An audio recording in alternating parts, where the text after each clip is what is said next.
আসসালামু আলাইকুম রাহমাতুল্লাহ। সুপ্রিয় দর্শক, আজ আমরা জানব ইতিহাসের এক কুখ্যাত ও অত্যুত্তপূর্ণ বাদশাহ, ইয়েমেনের বাদশাহ আবরাহা এবং তার হস্তী বাহিনী নিয়ে কাবা ধ্বংসের প্রয়াস ও তার ফলাফল। চলুন আমরা শুরু করি। জেনে নেই ইতিহাসের সেই অধ্যায়। এটা ছিল ইতিহাসের এক ভয়ঙ্কর দিন, যখন পৃথিবীর সবচেয়ে শক্তিশালী বাহিনী এক আল্লাহর ঘর ধ্বংস করতে এসেছিল। ইয়েমেনের শাসক ছিল আবরাহা আল আশরাফ। সে কোনোভাবেই মানতে পারছিল না যে কেন মানুষ কাবায় যাবে।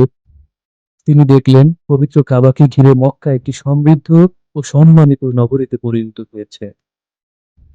তিনি চাইলেন কাবা হতে মানুষের দৃষ্টি সরাতেই হবে। ইয়েমেন তখন জনপ্রিয় ব্যবসা কেন্দ্র ছিল, তথাপি মক্কার সাথে ধর্মীয় গুরুত্বে পেরে উঠছিল না। মানুষ হজ মৌসুমে এবং তীর্থস্থানের জন্য মক্কা পবিত্র কাবাকেই বেছে নিয়েছিলেন।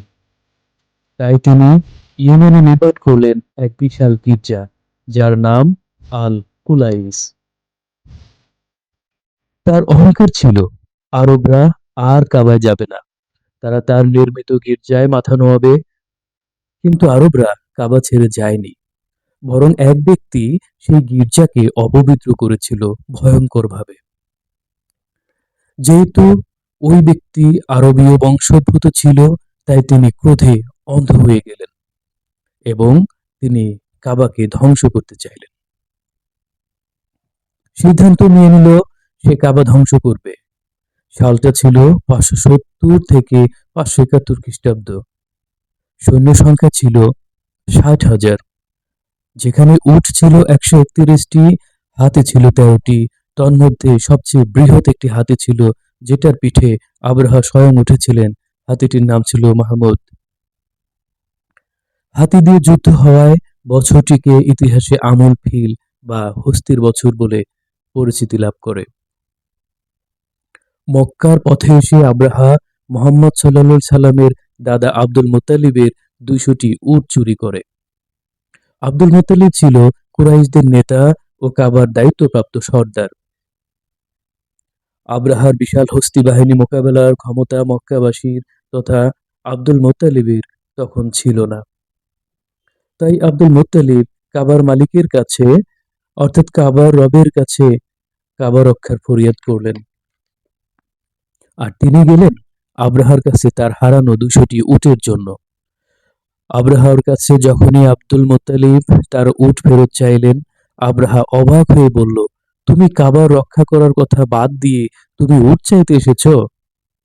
আব্দুল মুত্তালিব বললেন, আমি উটের মালিক, আমি উট রক্ষা করতে এসেছি। আর কাবার মালিক স্বয়ং আল্লাহ, তিনি কাবা রক্ষা করবেন। তারপর ইতিহাসের সবচেয়ে ভয়ঙ্কর দৃশ্য, আব্রাহা বাদশাহ মাহমুদ নামক উটের পিঠে চড়ে কাবা ধ্বংসের জন্য অগ্রসর হলেন। তারপর ইতিহাসের সবচেয়ে ভয়ঙ্কর দৃশ্য, আব্রাহার বাদশাহ মাহমুদ নামক হাতির পিঠে চড়ে কাবা ধ্বংসের জন্য অগ্রসর হলেন। স্থানটি ছিল মুহাসসার, মিনা ও মুজদালিফার মধ্যবর্তী স্থান। এখানে পৌঁছে হাতি মাহমুদ কাবার দিকে এক পাও এগোতে চাইল না। হাতিগুলোকে যতই আগানোর চেষ্টা করা হলো, হাতিগুলো সেখানেই বসে পড়ল। আব্রাহার এই ঔদ্ধত্যের জবাব দিতে সর্বশক্তিমান আল্লাহ একটুও সময় নেননি। হঠাৎ আকাশ কেঁপে উঠল, আকাশ থেকে আকাশ কালো হয়ে গেল। উড়ে এলো ঝাঁকে ঝাঁকে পাখি, আবাবিল। এখানে বলে রাখা ভালো, আবাবিল পাখির নাম নয়। আবাবিল অর্থ ঝাঁকে ঝাঁকে পাখি। মূলত এই ঝাঁকে যে পাখিগুলো ছিল, এই পাখিগুলো ছিল চড়ুই পাখি থেকে বড় ও কবুতর থেকে ছোট এক জাতীয় পাখি। প্রতিটি পাখির ঠোঁটে ও পায়ে ছিল 3টি করে কঙ্কর তথা পোড়ামাটির পাথর। পাখিগুলো আব্রাহার বাহিনীর উপর কঙ্কর নিক্ষেপ শুরু করলো। আল্লাহর কুদরতে ছোট ছোট পাথরগুলো ভয়ানক শক্তিতে শত্রু বাহিনীর উপর আঘাত করতে থাকলো। এক এক করে পতন হলো আব্রাহার বাহিনীর। কুরআনে এভাবে বর্ণনা করা হয়েছে, তাদের অবস্থা করে দেয়া হয়েছিল জীবাণু খড়ের মতো। সূরা ফিল আয়াত 5। অর্থাৎ ঘাসকে ভক্ষণ করার পর, গবাদি পশু ঘাসকে চিবিয়ে ফেলার পর যেরূপ অবস্থা হয়ে যায়, আব্রাহার সৈন্যবাহিনীর সেইরূপ অবস্থা হয়েছিল। আব্রাহা নিজেও রক্ষা পেল না, দেহ পচে পচে সে অপমানিত মৃত্যুবরণ করল। আল্লাহ প্রমাণ করলেন তার ঘর রক্ষা করার জন্য কোনো সেনাবাহিনীর দরকার নেই, তিনি কাবা রক্ষাকর্তা।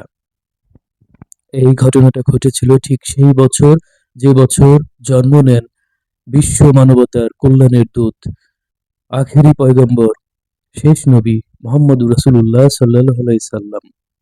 এই বছরটিকে আমলে ফিল বা হস্তির বছর বলা হয়। এই ঘটনার প্রেক্ষিতে পবিত্র কোরআনে একটি সূরা নাজিল হয় যার নাম ফিল, যেখানে এই পটভূমি ব্যাখ্যা করা হয়েছে যা ঘটেছিল আব্রাহার হস্তি বাহিনীর সাথে। সবাই ভালো থাকবেন।